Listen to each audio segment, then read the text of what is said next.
Okay, work-life balance. It's a phrase that gets tossed around so much it can lose all meaning. Yeah, it can. Makes you roll your eyes sometimes, right? Oh, absolutely. Like it's this mythical creature that only exists in, I don't know, some perfectly curated Instagram feed. Especially as a parent, it can feel impossible. It really can.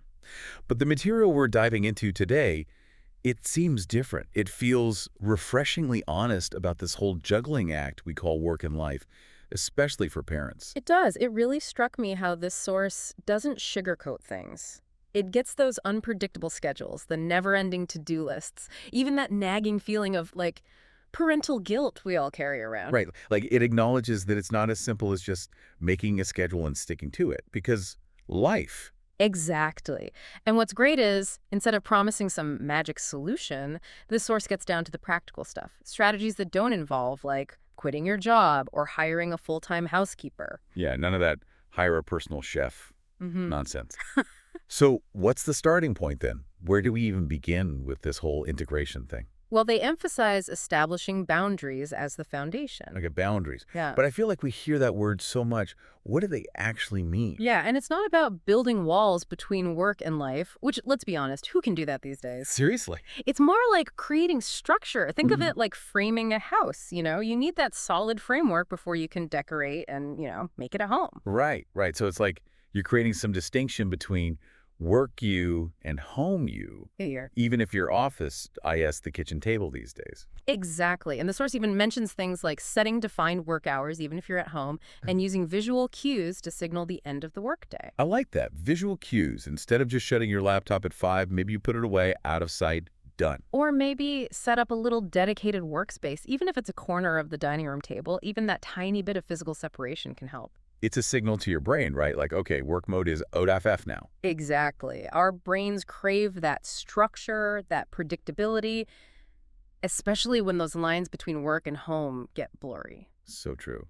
And speaking of structure, this source also digs into the importance of prioritization. And they introduced this tool called the Eisenhower Matrix. Have you heard of this? Oh, yeah, the Eisenhower Matrix.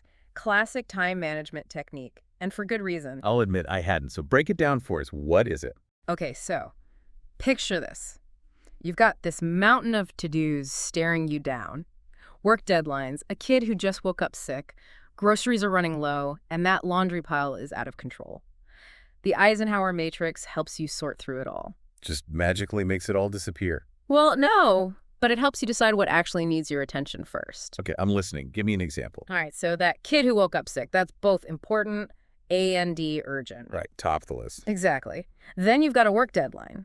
Important, yes, but maybe not as urgent as dealing with a sick little one. Depends on the deadline, I guess. Right. And then, as we move down the list, we've got those groceries running low. Important, sure, gotta eat. But could it wait a day? Probably. And that mountain of laundry, it's been there, it can wait another day. It's like you're giving yourself permission to let go of the things that aren't truly essential right now. Exactly. It helps you visualize those choices. And it takes away some of that pressure of thinking you need to do everything at once. And that's huge, right? Just giving yourself permission to let some things slide. It really is. It frees up so much mental energy when you're not constantly feeling that weight. For sure. And speaking of taking things off your plate, this source also talks about using a family calendar strategically, not just as a dumping ground for every appointment, but being more intentional about it. Have you found that helpful? Oh, absolutely. They only touch on it briefly, but it's something I'm a big advocate for. And these days, thankfully, there are so many great digital calendars that make it even easier. Oh yeah, like what kind of things can you do with them? Well, you can color code for each family member for one thing. Makes it super easy to see who's doing what and when. I love that. Like everyone has their own lane on the calendar highway. Exactly. And you can share schedules seamlessly so everyone's in the loop. Plus, set reminders so nothing falls through the cracks. It's true. I've started doing that with my kids, even the little one. And it really helps. Just that visual reminder like, okay, after circle time, we can see on the calendar it's dinner time. Right. Creates that predictability, reduces those, power struggles that can happen around transitions. Totally. Now, along with the visual stuff like the calendar, this source mentions a productivity technique that, I'll be honest, I was a little skeptical of at first, but it's actually been kind of a game changer for me. The Pomodoro Technique. Have you heard of this one? Oh yeah, the Pomodoro Technique, it's a classic for a reason. So for those who haven't, break it down for us. What is it?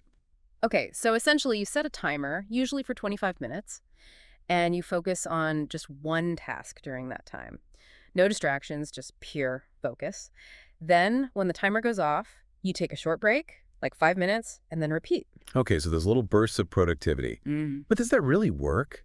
I feel like I need a good chunk of time to really get in the zone. I get it. I used to think the same thing. But the beauty of the Pomodoro technique, especially for parents, is that it embraces those short bursts of focus that are often all we can manage with, kids and life happening around us. You're so right. There are days when even 25 minutes of uninterrupted work feels like a luxury. But I have to say, I am surprised by how much I can get done in those short intervals. You'd be amazed, right? And those breaks, as short as they are so important to prevent burnout. So true. And speaking of burnout, this source is a big proponent of self-care, which easier said than done, am I right? Absolutely. It's so easy to let it fall to the bottom of the list, especially for parents. Because you're constantly taking care of everyone else's needs. When do you have time for yourself? Right. But the thing is, taking care of yourself isn't selfish, it's essential. And this source really emphasizes that it's not a luxury, it's a necessity. I can see that. But any practical tips on actually making it happen? It really is. It's like you can't pour from an empty cup. Right. Exactly. If you're running on fumes, you're not going to be Yeah. much good to anyone. And it's not about like spa days every week. Sometimes self-care is just, grabbing 10 minutes with a cup of tea before everyone else wakes up. Or saying no to that extra commitment, even though you feel guilty. Yes. Setting boundaries is self-care too. This source talks about it as being kind to your future self. I like that. Because honestly, future me deserves a break. Right. But it is a constant journey, this whole balance thing. Some days are better than others. Absolutely. It's not like you achieve perfect work-life balance and then boom, you're done. It's an ongoing process, always adjusting, always figuring things out. And probably different for everyone, right? What works for me might not work for you. 100%. This source really emphasizes that. There's no one-size-fits-all solution. Which is kind of freeing when you think about it. Yeah. Permission to figure out what works for you. Exactly. And to remember that, we're all in this together. So many parents are navigating these same challenges. You're not alone. It's so easy to feel alone, though, Yeah. Especially with social media and everything.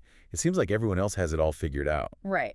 But the reality is, nobody does. We're all just doing our best. And this material emphasizes that, the importance of community, even if it's just like a quick text to a friend who gets it. It's true.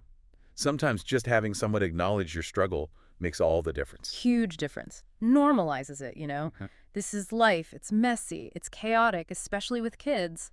And that's okay. So not about perfection then, but more about what? Resilience. Yeah, and those practical strategies we talked about, the boundaries, the prioritizing, that all comes into play, not to create some perfect existence, but just to make the chaos a little more manageable. To give you some breathing room, right? To actually enjoy the good parts. So as we wrap up this deep dive, any final thoughts, anything that really stood out to you that you'll be taking away?